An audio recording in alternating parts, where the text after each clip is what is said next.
The following presentation is recorded live at the 20th Annual CALLERLAB Convention. This is tape number 15, Degree of Difficulty. Welcome to the session on how to make things as difficult as possible for your dancers.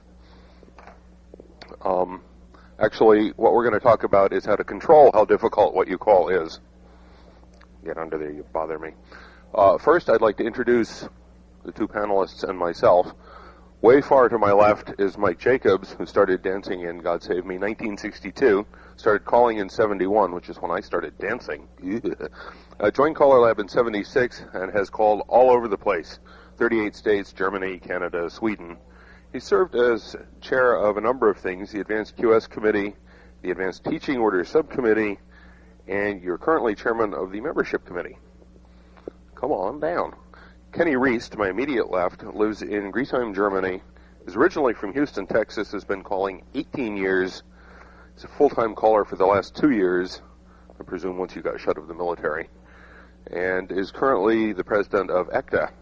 I leave it to you to figure out what that is. I'm John Sybalsky. I've been calling since 73, and I spent some time in the early 80s as a cognitive psychologist for Xerox, studying what makes things difficult. The way we plan to run today, in contrast to past years, is first, we're going to present 3 short perspectives on difficulty and how to control it. And from then on out, it's going to be live examples. We'd like to get at least one square down front. And it's going to be my job to set up problems. And these two guys will diagnose and make suggestions about how maybe I could have gotten you through it successfully. Square dancing is a complicated activity. There's a lot going on, even in everyday life. If you think about what you're doing when you walk, if you think about each of the muscle actions that you take, there's a lot going on. Now add to that, you've got to remember what to do for dancing. There's the time constraint of what's going on, and it's pretty complicated. And so your brain has to cope. The things that are limits on what you can do are how much you can keep track of at once. If I start reeling off a series of numbers, you can keep track of maybe 5 or 6 of them, and then things start to drop. There's a limit to how fast you can drag things back from memory. If it's a call you just learned, it's going to take you a beat or two to, that was, so that you can get going. And there's a limit to how fast your brain can be cycling, doing things, taking in information, pulling things back from memory, remembering what to do, and moving you. Anytime you exceed one of those limits of somebody's performance, you're going to have a failure on the floor. But if you can understand what the limits are and how dancers cope with them and how you can help, then you'll have dance success. People cope with these limits 4 ways.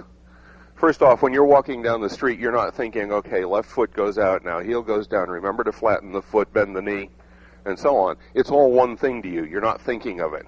Walking has become a single chunk in your memory. When you dance right and left through, you don't think of the individual parts and hand actions. It's one piece. So your short-term memory, the piece that's limited, does not get overflown. How many of you have noticed that you can teach fan the top from each and everywhere, and 6 months later, if you call it half sashade, the guys are always going to go to the right? No matter what you do, people will simplify. Things will drop off. They'll start to forget if it's not used repeatedly. People simplify to make things easier for themselves. They're living inside a time constraint. You can only do 5 things or so a second.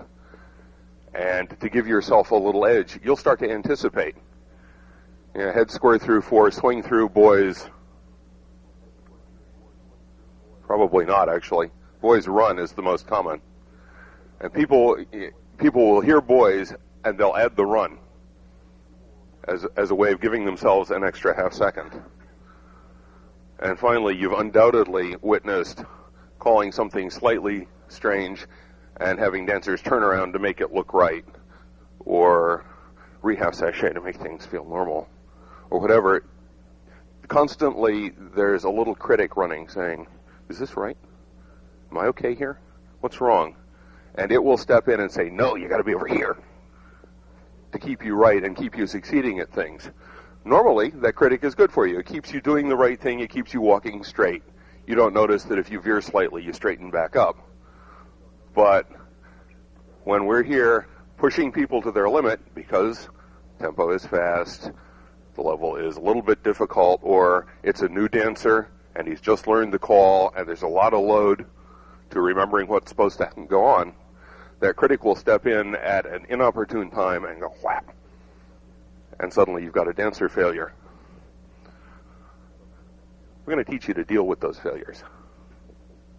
Mr. Jacobs. John, turn me back on. No. I knew control was good. And we'll talk about failures, too. Two things I wanted to talk about before we go on to looking at the actual dance applications. One is before the fact, and one is after the fact. After the fact, the concept of triage is a medical term whereby we look at large-scale number of casualties out on the floor, out on any situation, and deal with them by grouping them into 1 of 3 groups. There are the casualties that will survive without your help. There are casualties that will only survive if they get your help. And then there are casualties that will never survive no matter how much help you give them. And that's kind of a philosophy that you have to deal with the repercussions of what you call when you call something difficult. In any given situation, we look out on more than one square, we have a possibility of a large number of casualties. When we look at the number of units within the square, there's 8 people there, it suddenly multiplies all those factors. There's 8 individuals in a square. Given a dance with 5 or 6 squares, you're talking about a large number of individuals out there. To evaluate what you need to do after you've called something difficult, you're going to have to group those people. And your ability to help the group in the center is your willingness to place people in the last category of the ones that won't survive even if you give them all the help in the world. It will maximize your effectiveness with the rest of the floor if you're willing to say, these people in this particular group are not listening to me at this point in time. No matter how much help I'm giving, no matter how much explanation or whatever's going on, it's not working at this given point in time. So if you're willing to group them into that group at that point, then you can more efficiently help the people that are in the center area, the ones that will get what you want done if you give them the sufficient help. The other thing is happening before the fact, and that is cluing as opposed to cueing. Somewhere along the line we got into the idea that we needed to cue, that we needed to verbally assault the dancer with all the explanations to get through what's going on the floor. And unfortunately, that leads to 2 things. First off, it leads to a dependency upon that cueing.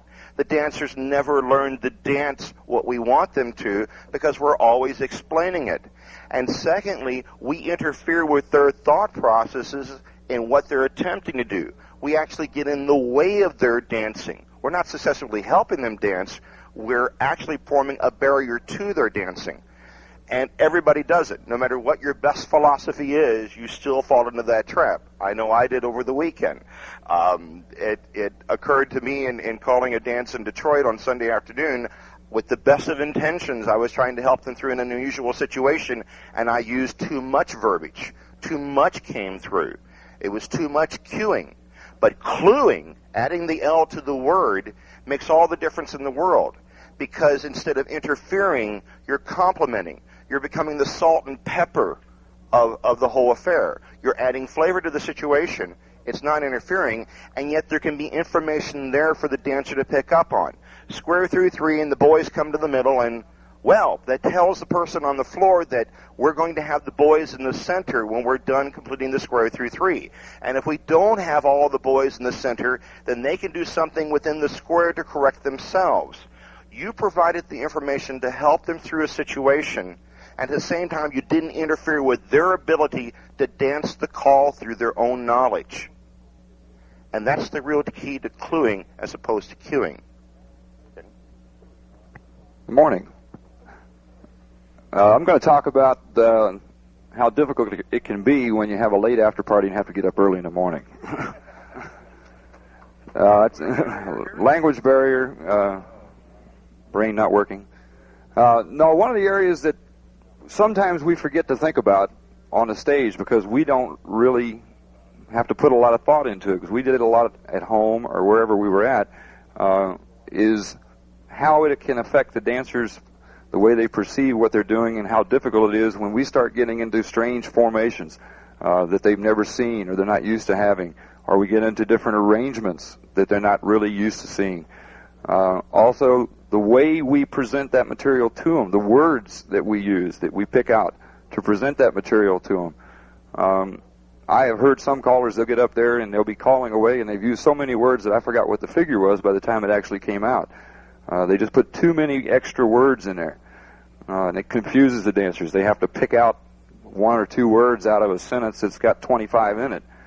And if you're making it difficult like that, it just makes it that much tougher for the dancers. We run into that overseas because we've got a dual problem overseas. Not only are they having to deal with the square dance language, which is a language all its own, they're having to deal with the English language, which a lot of them never heard of. You can also run into that problem. I believe I was talking to John yesterday, and somebody, and they had called a figure and they said, turn the star halfway. And all the dancers, Mike, the dancers were trying to figure out how to turn the star 1/2 of a quarter, because halfway meant something different to them than turn the star half. And we have to be aware of things like that. And these are like things that we have to do right on the spot. We can't plan this ahead of time, especially if you're calling to a group that you're not familiar with. You're going to run into a lot of different problems. A lot of this stuff we'll be able to see once we get to square up and we start getting into some of these strange arrangements or calling a call that they're not expecting to come at that point, or they haven't identified their arrangement or their formation. I think now would probably be a good time to get a square up and we can get into some of this stuff. Alrighty, if we could get a square of hardy volunteers down front. Alright, we need 3 more couples. Actually, probably in that gap there is the best bet. 2 more couples down front. Doesn't much matter. Actually, why don't you and he get together? And there we come. Good. While we're doing this, feel free to jump in, make comments. We'll probably ask questions of people on the floor. This is being tape recorded, so once you've asked a question, one of us will repeat it into the mic, and then away we go. Let's have the heads lead to the right and slide through, just for, yeah, of course, I'm at the front of the hall. Just to make the point about chunking and how much is going on, we're going to play with the call right and left through for just a second. First off, how long do you think it takes to do the call? It's about 4 seconds. Everybody do a right and left through. Now, tell me the first thing you did. Okay, next. What does pull-by consist of? There's lots going on there. Okay, you walk forward. Hand pressure. Yeah, you've got to reach the other person. Okay, now you've pulled by. What's next? You're going to kill somebody. Forgot to let go. A lot going on in there. Okay, what's next? So you started to make the turn, but what does that mean you're doing? Okay, and moving one more around, what's next? So the guy steps to the side a bit, and right. I'm starting to remember that. Yep. Lady steps forward. Okay.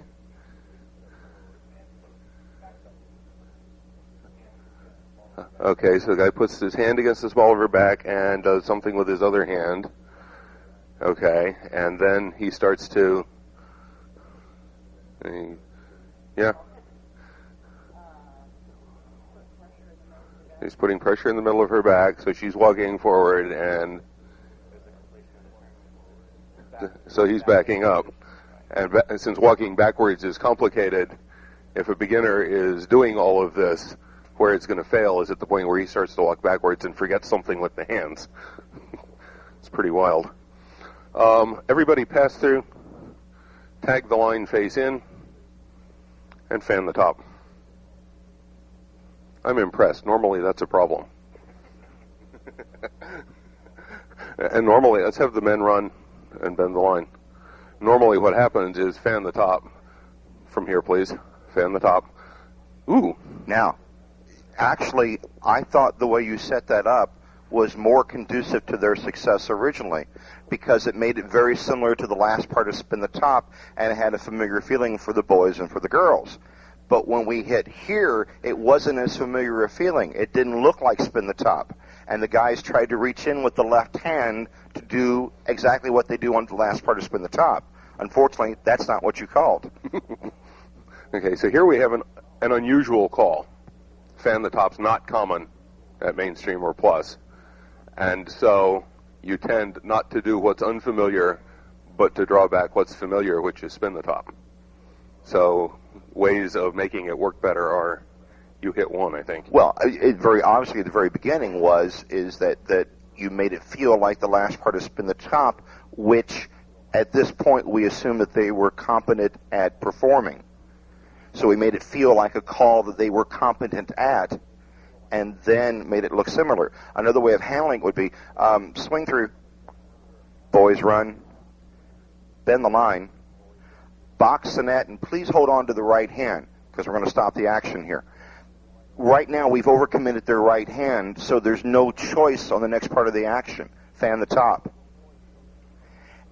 Particularly, what was interesting many years ago in the timing committee stuff, we found that it was on split square throughs and some other calls where we were having, once sex started, we found the boys always yanked on each other.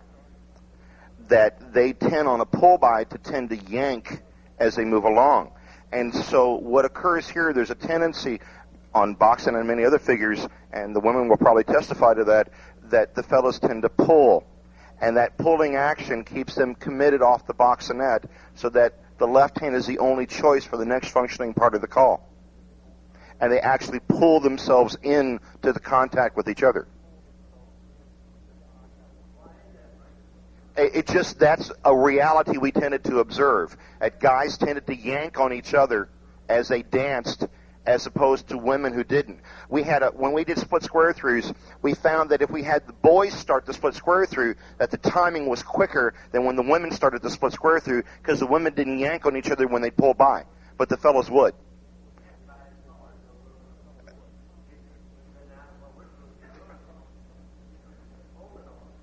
Well, but the reality is that's the way it's danced.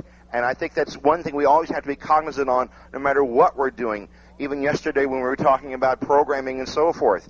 Reality is what goes on the floor, and we have to recognize that no matter how much theory we want to really talk about and how much the ideal world should be like, we have the reality of what actually gets danced. Another area in this example that would affect that is dancers, as they're dancing, they're going to tend to want to alternate their hands.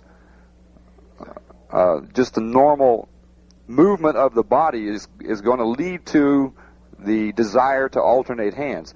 Here, when you did the box to net, directly before the fan the top, now they've used their right hand, and now the tendency is to want to use your left hand as the next one.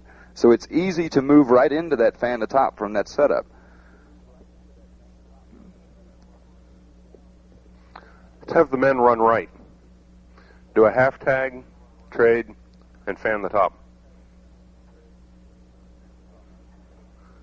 We actually didn't get the failure I was expecting, which was to have somebody roll. Normally, when things like that come along, you half tag, trade, and roll. If you say something in the spot that's anticipated, you're not going to get heard. Well, even more so, where it was set up was that the first two calls, the half tag and then the trade oriented them to the box of four that they just performed the half tag to create. Then suddenly the fan the top asked them to change their perception of what they were doing to working into the wave as opposed to the box that was created. Let's go back through. All the boys run right. Each line of four, bend the line. Everybody veer to the left. Good. Now, watch what happens. The half tag, work half tag, please. See, now they've created the box, trade, and they're working towards the box.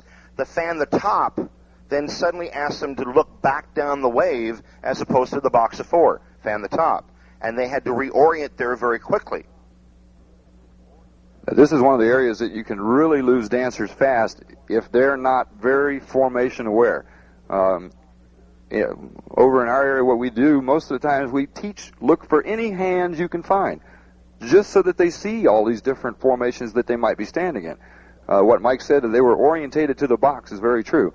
Do a single hinge from here, please. All the boys run. Everybody partner tag. Wheel and deal. I believe we got 4 girls in the middle. Pass through in the middle. Touch a quarter. Scoot back from here. In your box, split circulate. Fan the top. They were orientated to their box because they had done 2 figures in that box, and all of a sudden I said, well, let's do something in your wave now. And they said, whoa, where's my wave? This big grab sideways. It flows very nicely. It's just the dancers are not expecting that. They're expecting to continue to work in that box. And that's where you can really throw a floor if they're not expecting things like that. And if you just call it cold. Now, you can give little hints to make it easier. Please recycle from here. Pass the ocean. In your box, split circulate. Scoot back. Check your wave in the center's trade. Now, just with one little key word, I've orientated them back to the ocean wave. Now, you can do that with the fan at the top also. Scoot back. Split circulate. Check the wave, fan the top. And just with a little clue, a little key word, I've turned their attention away from the box to the wave. So now they know where they're looking at. Now, part of the problem, though, may have been the arrangement of the dancers. The fan the top wasn't looking normal. Each wave recycle, please. Okay. Pass through. Let's go through the organizational calls that John used, but with this arrangement of dancers. Half tag, trade, fan the top. We now got the boys in the middle, the girls on the end, and it looks more familiar even though the arrangement of calls was unusual. And so we contributed to their success and at the same time didn't add any more verbiage. Do a single hinge. Let's see, all 8 circulate, and the ladies run. Slide through.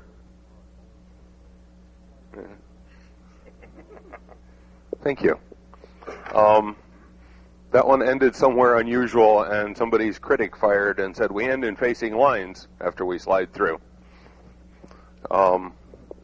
This is a case of somebody making it feel right when I've done something to him that was a little bit weird.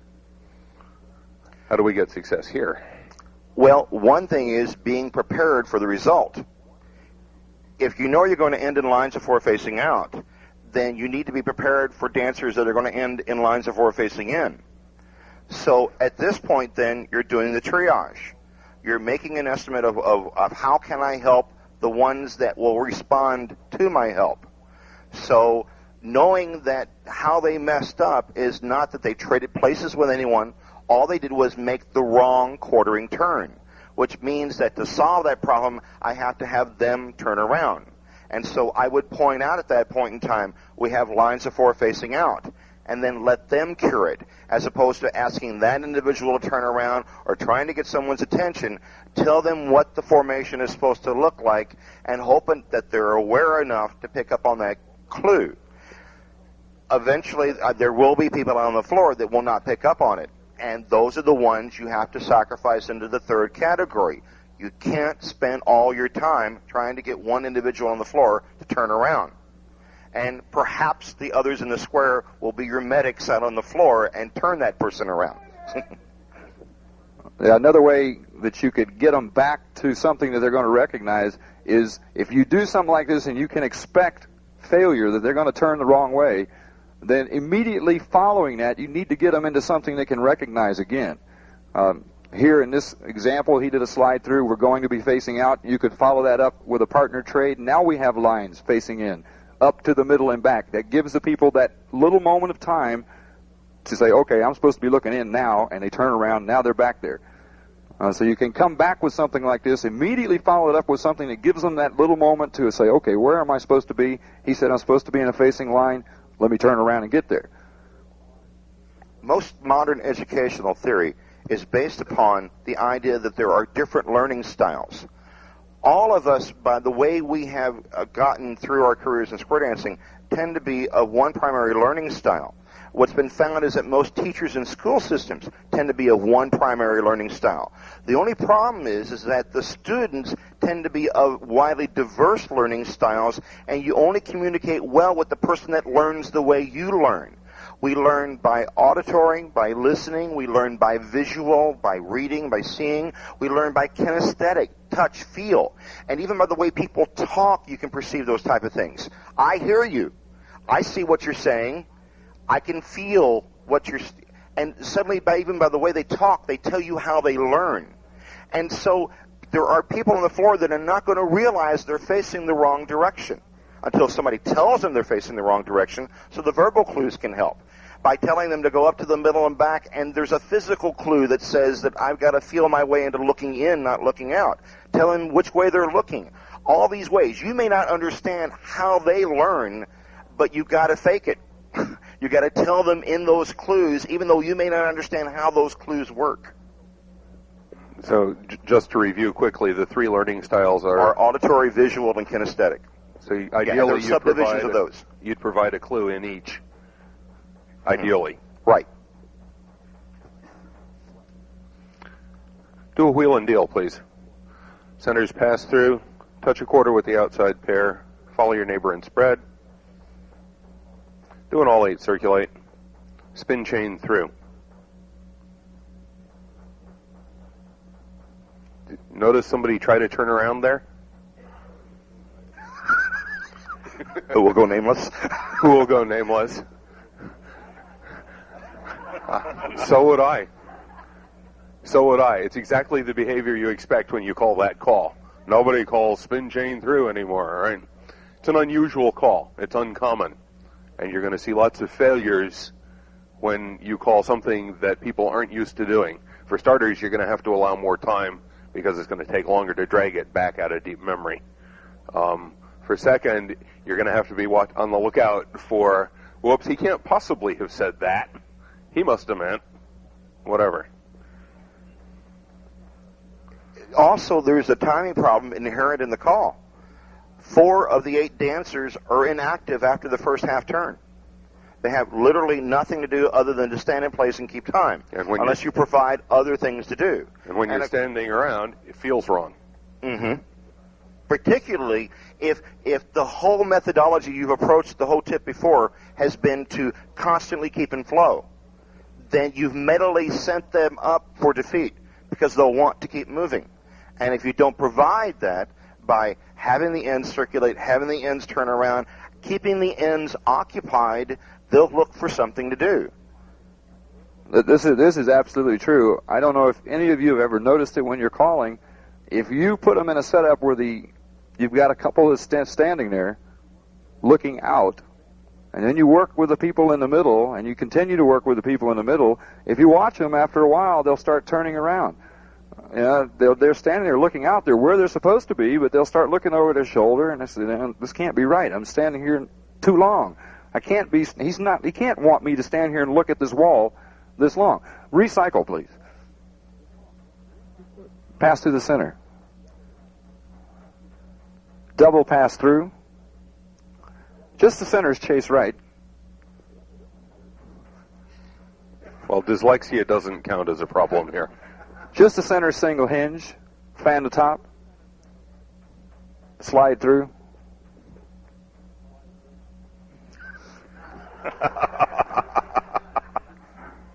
Center's partner trade. Center's pass the ocean. Center's swing through. If you do something like this, the outsides are just standing out there and they're going to say, why am I not doing anything? What are they doing back there? And eventually they'll actually turn around and say, this can't be right. And they'll be looking at the ones in the middle and say, I need to do something too. Or I want to do something. I don't want to just stand here. Centers recycle, the outside's partner trade. In the middle do a pass through and everybody touch one quarter. Okay, you can have it back. Gee, thanks. So, Did you also notice one thing when Kenny did the chase right in the center? He provided an unusual setup. Normally, the chase right, you're oriented to your own box of 4, and suddenly he had changed their directional point of view to the center chasing right. And you notice they resisted doing it in the center. They wanted to work to each box of 4 initially. Even though he pointed out exactly what the center was going on, it didn't come across right away that that was the orientation that was going to occur. so Even though it was a very normal kosher chase right in the middle. you hear chase right, and immediately you focus on what you think you're going to do. So, uncommon calls is one way of adding to difficulty and one thing that you have to deal with. Obscure usage is the second. Let's have the men run, please. Pass through, do a wheel and deal. Centers slide through. And the centers walk and dodge. No. Actually, you're supposed to be facing in after that slide through. Good. Centers separate, go around 1, make a line of 4. Pass through, do a wheel and deal, and the centers zoom. Excuse me, that's not what I said. What you did was not what I said. Yes, let's put the girls back in the middle because that's not what he called. Right. Centers zoom. Thank you. You see, he announced the centers, which meant the ends, the outsides, dropped dead. And so we're now left with just the center 4 people. Since all of those were trailers into the center box of 4, it was doing the trailers part of zoom, which meant they had to pass through. Yep, pretty That's yucky, what isn't it? he said. It may not necessarily have been what he would have meant, but that's what he said. Okay? Notice on the walk and dodge that occurred earlier, all the people in the middle that did the walk and dodge actually did it wrong. Oh, they did it right. They've changed that now? Okay. All right. The people in the middle were all trailers. They all walked. However, you notice what happened. One person turned wrong initially on the slide through, which made it look like a kosher walk and dodge. When that person tried to turn around to correct it, the others realized, oh, well, it's a walk and dodge. He must have meant to have been facing that way. And immediately they did the wrong call. They tried to make the unusual feel normal. They corrected it themselves on the floor, and you weren't prepared to help to try to remedy that situation, to reassure them that what they're looking at as being unusual was supposed to be that way. And when calling the unusual, the obscure usage of a call, you have to be prepared for the eventual results. You have to be prepared for the cluing process. Otherwise, there are going to be a massive number of people in the third category, the ones you can't help. Yeah, anytime you take a figure and you use it somewhere that the dancers are not expecting it to come, or you put it in a formation that they haven't identified, it's going to become a lot more difficult. Let's see, what do we have? Touch a quarter, please. Boys trade, boys run, Ferris wheel, center sweep a quarter and back away. The others lead to the right, circle 3/4 to a line.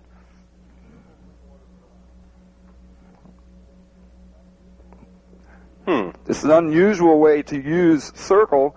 They probably have never heard it, and they're trying to figure out what kind of a line. Where do I got to go?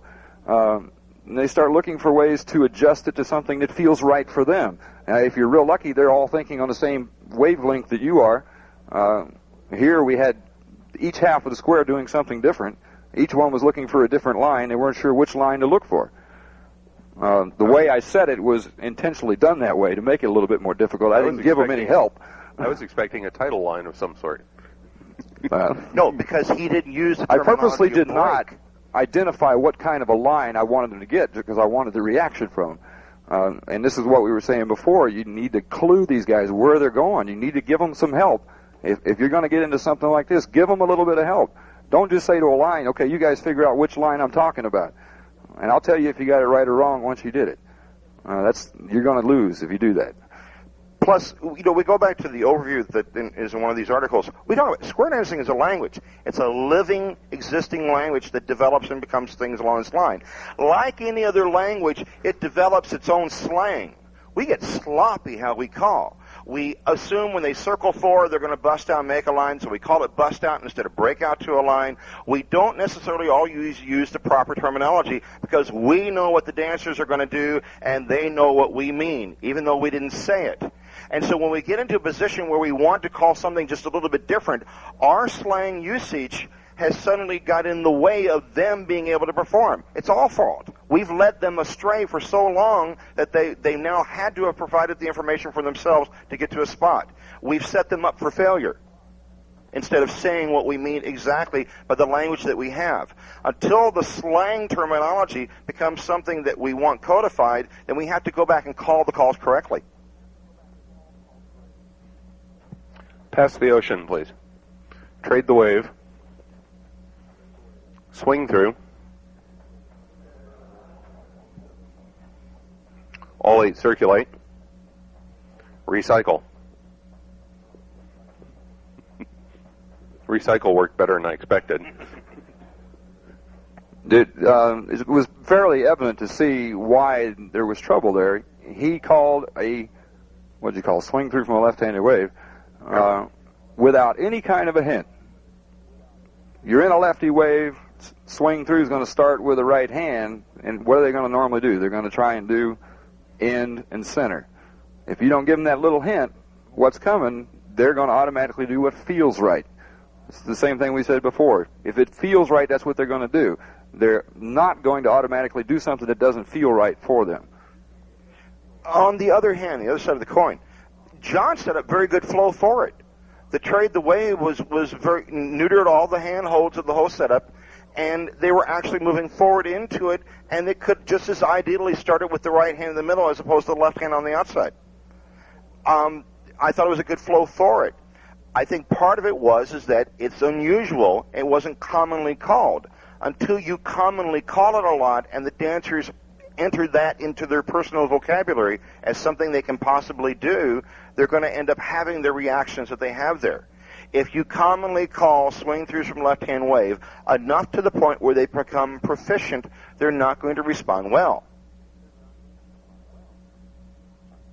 Sir.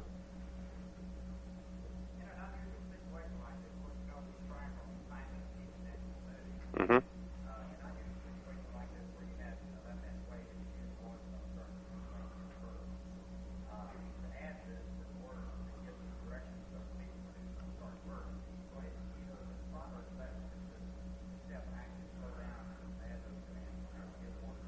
Okay, just to repeat, given an unusual situation like that, and given that you want to keep the timing and flow good, where do you put the helping words? Should they come before, or should they come after, once things have started to go sour? Is that a fair statement of the question?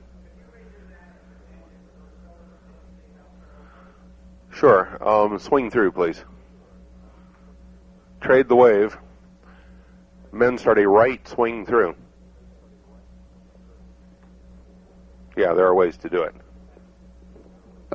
You could shorten that. You know, he actually took it one step further than you probably really need to go with most dancers. He said men right swing through, and that's a real obvious hint. But if you could actually shorten it down, even in this case, because we're talking a pretty much normal way with the boys in the middle, you could just say boys start, and that gives them a hint that they got to work together. Now, if you've got a different setup where you got the sexes mixed in the wave, you're going to be a little bit flaky on using some setup like that, or that kind of a hint. You have to use something else. Centers. Would work also. Centers would work also. The only problem with identifying centers is that you've added an artificial term. I mean, yeah, they've been dancing a long time. They recognize centers and so forth. Ultimately, boys and girls are real easy to identify yourself on. Anything else, there's a translation lag time. Just like all those little decisions that had to be made on the right and left through, making decisions about heads, sides, centers, ends, bows, bells, so forth, takes a certain amount of organizational work back here. Boys, girls, you tend to instinctively identify. You were just stretching, right? Mm-hmm. Yeah. If you've got half and half, then you have to. Right. If we're ready with the right, that's a good a good point, right? Or I usually just say right, swing through, and that. The one other thing I was told one time by C4 dancers were that if they were going to be stopped on the floor, what they wanted and preferred was that they be stopped, given enough information so they could dance for a while. And so the stop, start, they didn't like, and most dancers don't like at all. What they don't mind is being given enough information so they can perform effectively, and then let them dance for a while. So if you felt like that it was necessary to really identify things, let them dance for a while after that. Explode and touch a quarter. Peel the top.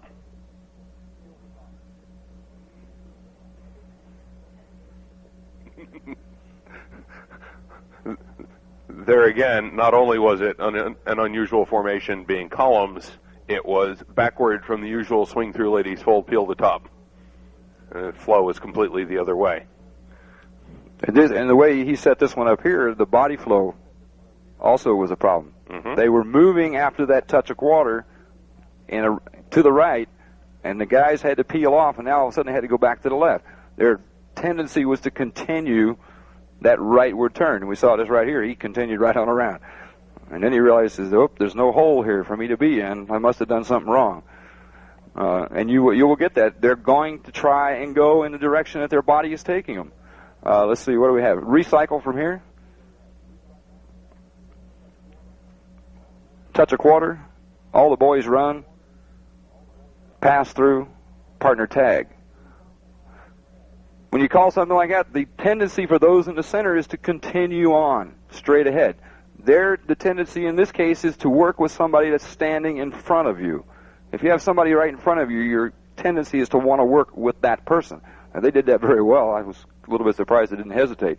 Usually if you call a horseshoe turn, first they bump in the middle and then they turn and they do their partner tag. The tendency is to go straight ahead if you have somebody there. You want to work with who's in front of you. And if you say partner tag, now they got to look for it. I had to use that at least once today before it disappeared. Do your turn back, please. And left touch quarter. Going with John's example, okay, the problem was he wanted to call the PO top from a column. So, all 8 circulate, please. Do a triple scoot. Now, basically, that means that we've got up and down flow situation. It's neutered. There's no directional action towards the left or towards the right. So we've at least created a neutered flow situation so that it doesn't interfere with the potential doing the call. Secondly, we've set it up so that it looks like a normal. Well, let's do that all 8 circulate first. Yeah, sorry about that. Wrong sex problem here. So we've set it up. Let's assume that we've done the triple scoot to get to this point. Then the peel the top will look like the peel the top action we normally do with the ends fold and so forth. Peel the top. The peel away is to the right action. They're going to end up in right-hand ways. It looks and feels familiar, even though the starting formation was a little bit unusual. We made as much feel familiar as possible. Trade the wave, please. Recycle. That one worked pretty well. Pass the ocean. Swing through. And recycle. That one there was just a shade of hesitation on. One of those started from a weird place and ended normal. That one worked fine. Because people started out going, okay, yeah, it feels right. And you wound up there. The second one started at least relatively normal and wound up half sashayed. And there was a bit of, no, I got to be on the other side going on through it. One of the ways you can create success is to play to people's critics and set it up so the call ends feeling normal, and then everybody wins because that's what they're going to do anywho.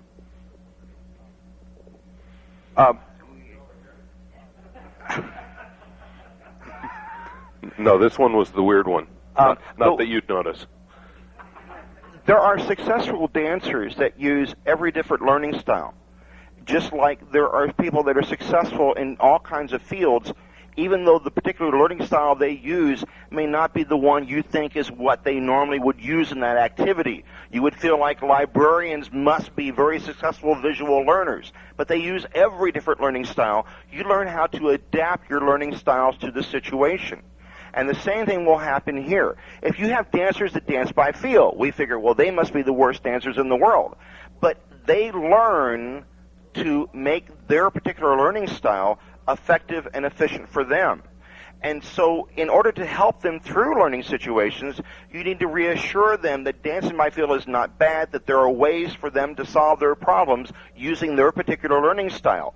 Getting them accustomed to situations that end up sashayed like this is just one way of making them be able to dance by feel, that this is not wrong just because they're there and sashayed. Okay. Next thing you can do is use the rule in the middle of a call a bit strangely. Does anybody in the square not know cut the diamond? Good. Touch a quarter. You're going to learn it. Split circulate 1.5. And cut the diamond. Notice the points slide together and trade with each other. Good. Do a half tag. Center 4 do a walk and dodge. Centers run and pass through. The other people do a follow your neighbor and spread. Cut the diamond. That one worked fairly well. Normally, the trade in the center on the cut the diamond is an arm turn type trade.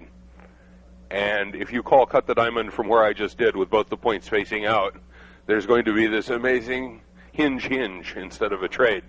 And you're going to wind up with one of the centers facing out, and then down she goes. It's even worse if you start with the points facing in, because they're going to wind up facing out, look at each other, say, nah, he called the hard one, and both turn around. And then you've got a double failure on your hands. Yeah, the dancers will try and adjust that to what feels normal. Let's see, what do we have here? If you can, recycle the others, wheel and deal. Touch a quarter. Centers trade. Swing through. Boy run. 3/4 tag the line. Boys swing through. Girls trade and roll. Flip the diamond.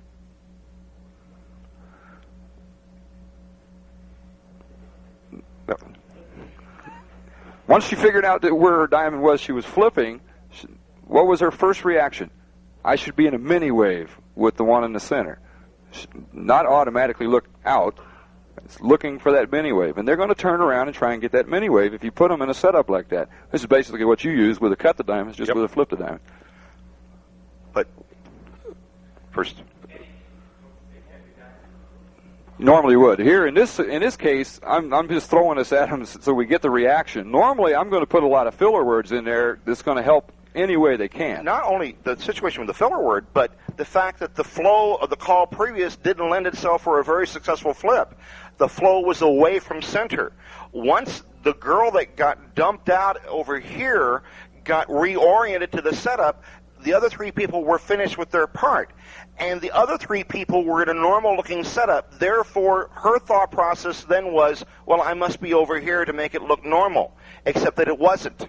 It was completely the other direction. But she tried to work off of what information she could perceive off the rest of the setup once she fell behind. We set her up for failure by having the wrong flow into the command. 2 of the girls had good flow. 2 of the girls had bad flow. Just to make sure it's on the tape, guy down back suggested check your diamond as a way to get people's attention focused right. So and would also negate the flow of the previous call. Also true. Let's see here. Let's have the center 4 do a partner trade. Pass the ocean, center 4. Flip the diamond. Fan the top. Do a single hinge. Triple scoot. Peel the top and spread.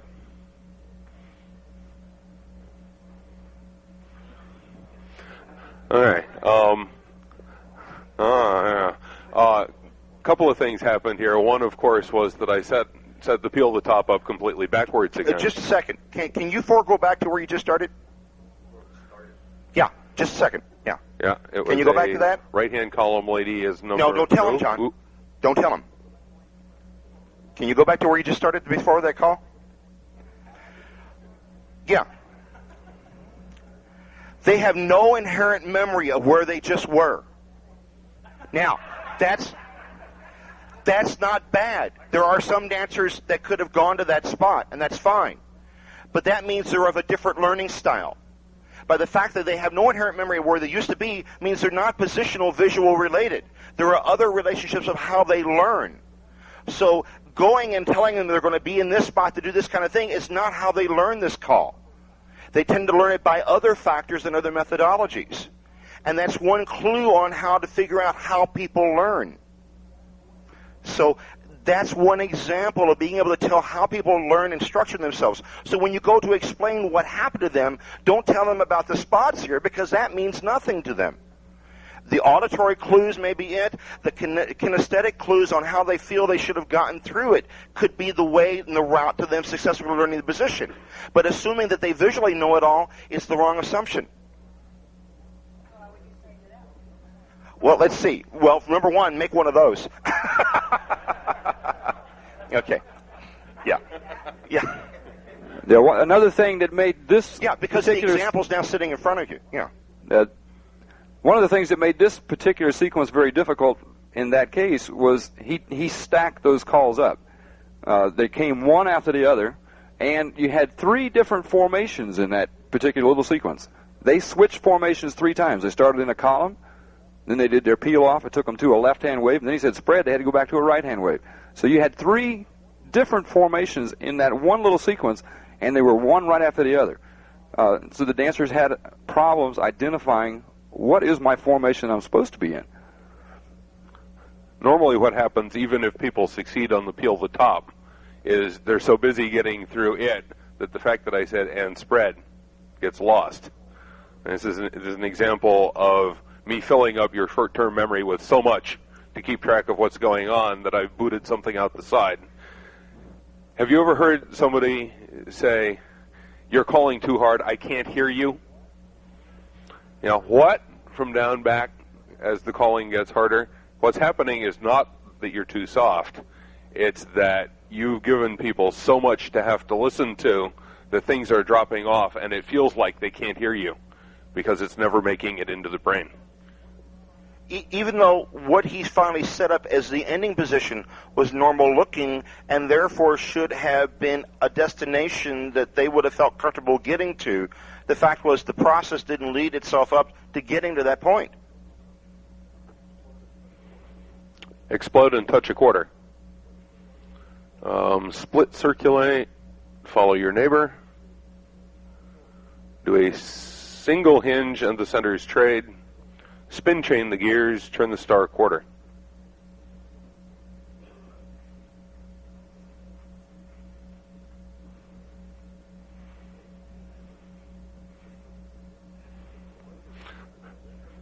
Bunch of things happened there.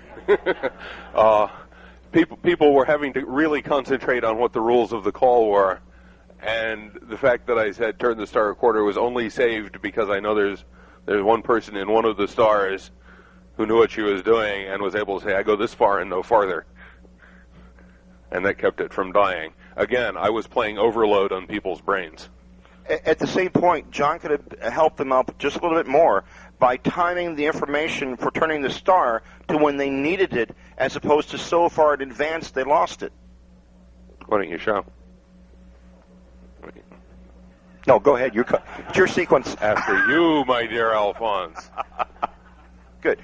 Spin chain the gears. When you make the star, which is announcing it ahead of time, they know to stop or check. If I feel less confident about their ability to get to that point, I've provided them information that a star is coming up. When you make the star, they've now checked it, turn it a quarter, and finish the call.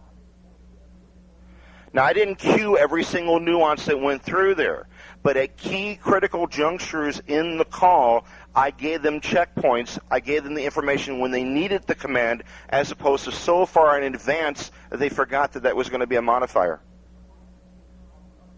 Of course, you on the other side, playing devil's advocate, you can end up not providing the information far enough in advance so they can adjust their body flow. So it's a judgment call on your part on the ability of that particular floor to gauge when and how they're going to dance whatever material you're giving them. Explode and touch a quarter.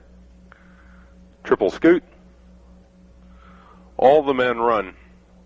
Centers pass through, do an Allemande left with this lady, do an all 8 spin the top. Remake the Thar.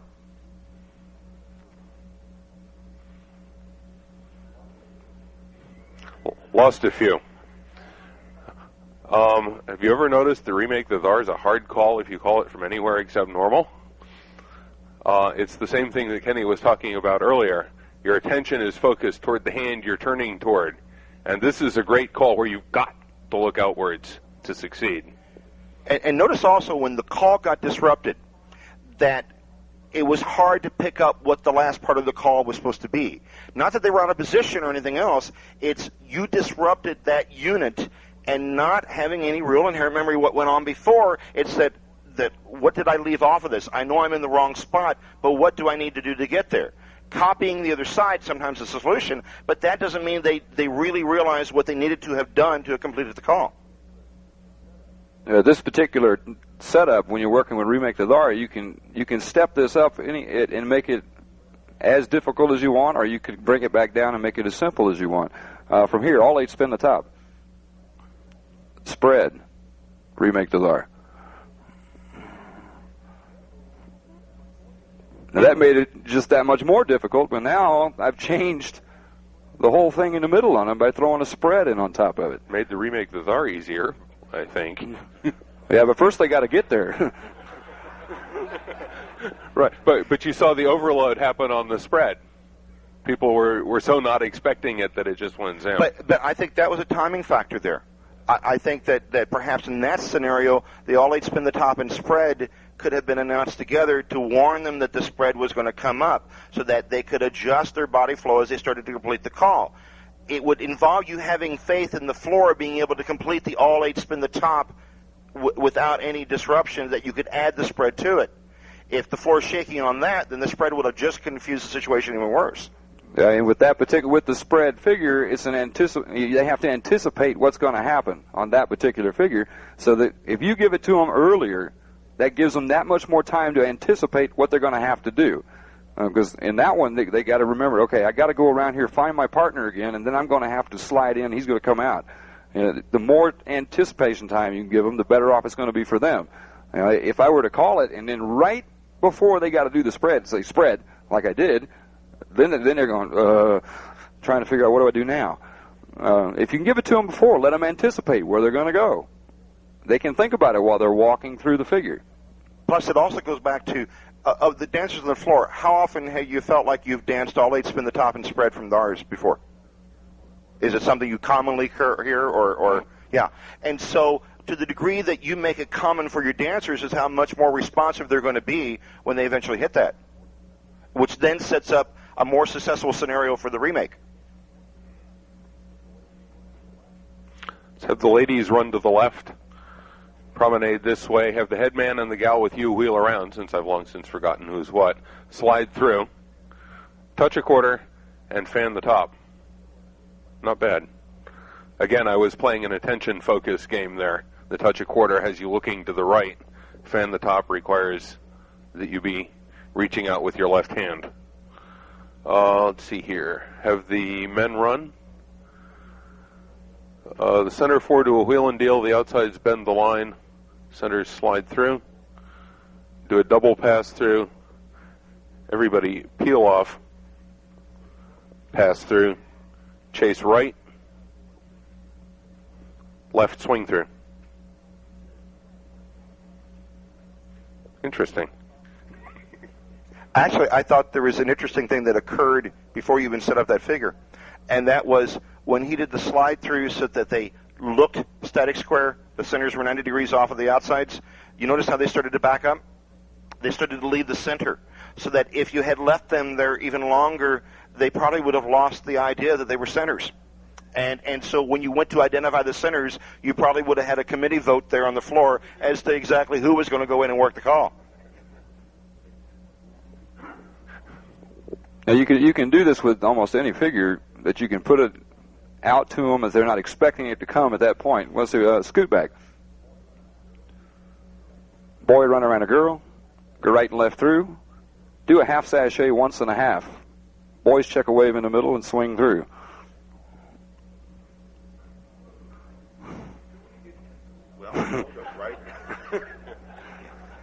Okay. Boys make a right-hand wave in the middle. We'll do it again. Extend. Boy run around a girl. Go right and left through. Do a half sachet once and a half. So the men are facing in the middle. Boys are now in the center facing. Boys check a wave in the middle, step to a wave, swing through. Oh, yeah. Now this is something I'll bet you they've probably never heard anything. Huh? What is he talking about? How am I going to have a wave in the middle?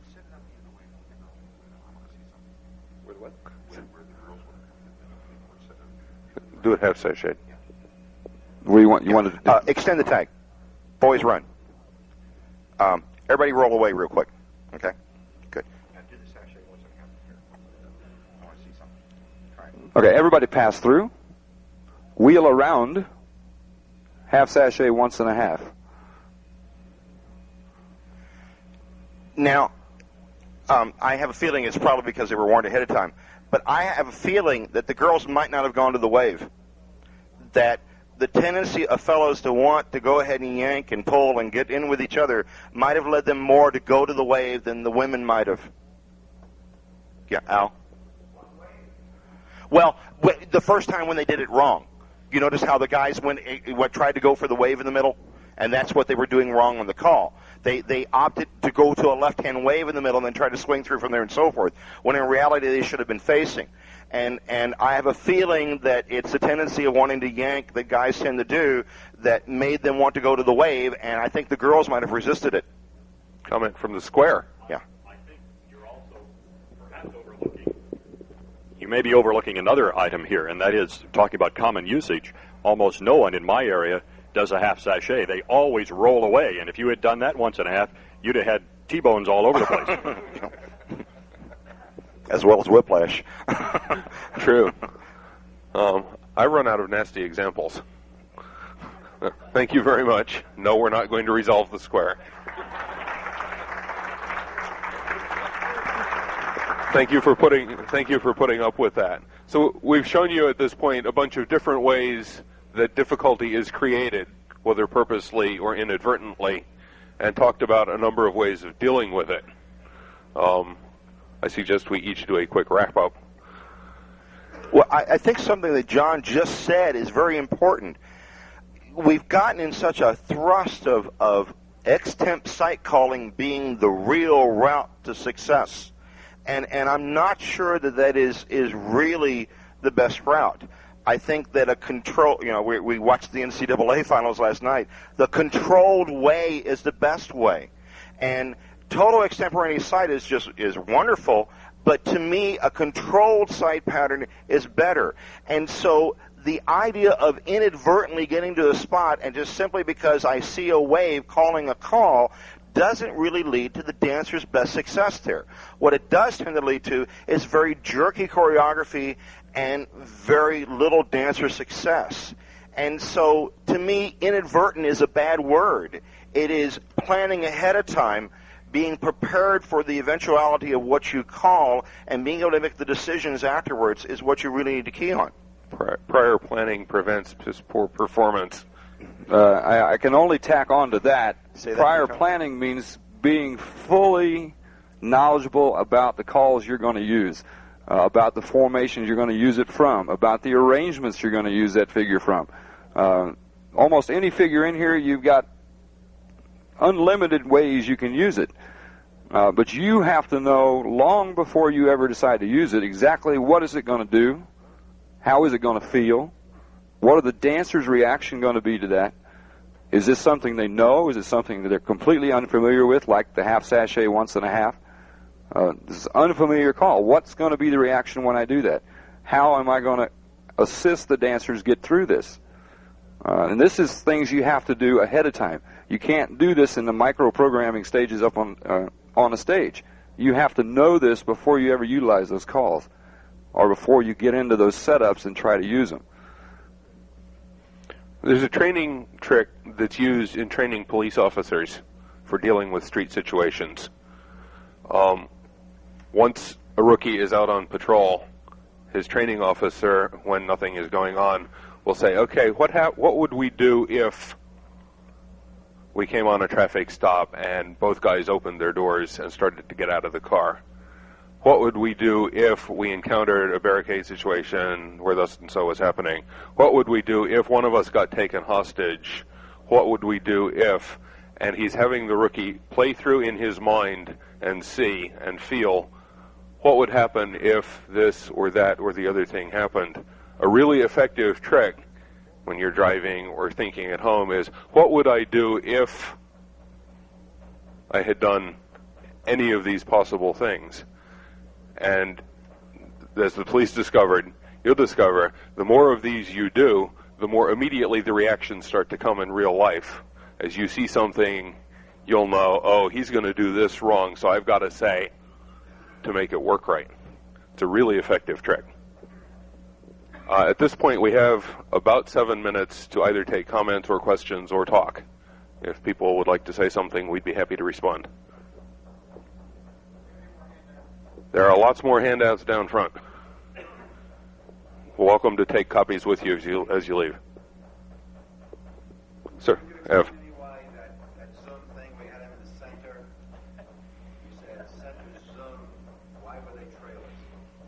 Okay, the question is the center zoom that I called.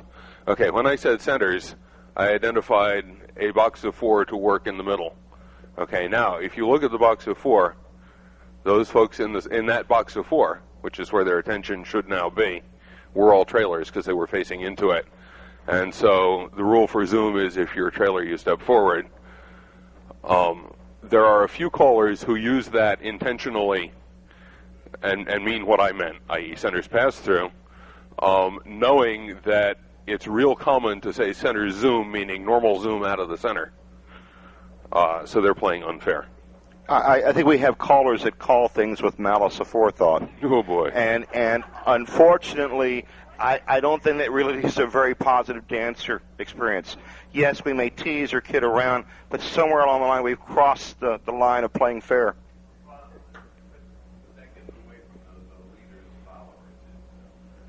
Which does? I'm not sure what you meant. I'm having trouble seeing how the centers who have to be facing, but were they leaders or followers? Depends on what you're looking at. If you were looking at the center box of 4, which is what I instructed them to look at, they were all trailers. Who were they trailing? The people in front of them. There certainly were. The person Yeah. you're facing is in front of you. They're not following. It doesn't. Lead and trailer don't say you're facing a back. They say you're facing into the box. I have a heck of a time following you if I'm facing. But, John, that's not what the definition says. That's not what the definition says. Yeah. The definition, the present mainstream definition says that you can call zoom from one couple following another, and that's the exact words in the definition. And you only set centers, and centers is not sufficient to change the definition from one couple following another. You have to say one. Because the definition is explicitly from double pass-through or completed double pass-through, one I see you. couple following another. That's the explicit printed definition. And just saying centers does not change the definition. You might get away with that. If I can set them up, the trick, if you want to work, you can just set centers in your part. That's true. Or even simply the word only. Or centers only zoom. Yeah. Yeah. What's the point? Why not say pass-through? I didn't say it was worth doing. It was an illustration of something that can cause trouble. Please, none of this stuff is recommended usage necessarily. And also realize there are They're all people bad doing examples. And there are people it. who do Until that. you prepare dancers to handle it, they're going to fail it. Sir. Is it proper to say center zoom? I mean, zoom, you know the police leader are going to roll back. Question is it proper to say center zoom meaning the normal zoom? Don't know, but it is. This It's is an used. area where you can create confusion. Right. And this is getting back to your language. You can create confusion if you're calling a mainstream dance and you have A and C dancers there. You have to be careful with some of your language because You may say something that at mainstream works fine, and they know exactly what you're talking about, but your A and C dancers are going to interpret that completely different. And this can get you into trouble. Let's take the rest of the Zoom discussion offline and come back to it if there's not something else, and we can go on. But it's swamping. And you next, and then you.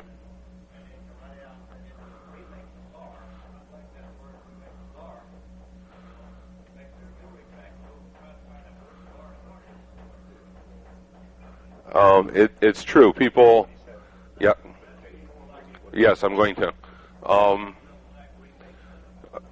The All 8 Spin the Top remake, the VAR, set for a normal mainstream plus floor, set people up looking for the VAR, which was really unusual, and therefore, A, being unusual is likely to cause failure, and B, that's normally something you'd expect of more positional dancers. Is that a fair statement of what you said? And I agree. I mean, that was clearly set up to fail. Yep. People were looking for the VAR because it wasn't the normal guys in the center backing up style of VAR. Norm. Mm-hmm. A degree of failure. Right. And by the same token, if they went to a festival, when the festival closes, their frame of mind would allow them to get through more difficult or more complex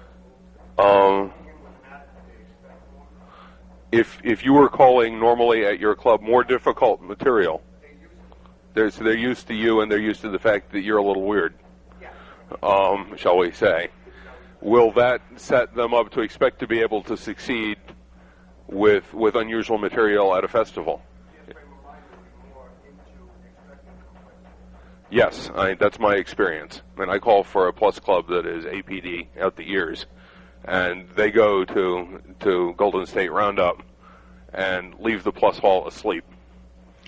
I think though that we can't simplify the dancer's frame of mind, but at the same time can't over exaggerate what that frame of mind can do to affect their dance. Put them in a situation where they normally are in a small hall like this with a low ceiling and so forth, dancing, intimate lighting, and thrust them into a humongous convention-type hall where the sound is coming in from all kinds of different directions, the lighting is different, they might not even be able to see the caller effectively from the distance of where they're dancing. All those unusual factors, the environmental factors, become a detriment to their ability to dance. Jerry Reed. Yes, you should put in a plug for this. Jerry Reed from Jacksonville, Florida. And I'd like to put in a commercial plug here for the two standard applications books. Both are now available through the home office, the mainstream and the plus standard applications. This is determining degree of difficulty. And one of the things, especially with new callers, have trouble with is determining whether a particular sequence is going to be difficult or not. These two documents will help in that decision to look through. If it's listed in here as a standard formation arrangement, you can feel fairly sure that it's not going to be difficult. If it's not in there, be prepared to apply the principles these guys have been talking about. Thank you. Thanks, John. You're so right. Remember that many of the things that John showed here were radical examples of what he's talking about. They don't have to be that radical to cause a problem with what's going on the floor. We've come to the end of the time slot. Three of us would like to thank you all for being here, and we'd like to thank the square that danced so nicely for us. There are more handouts if you'd like them.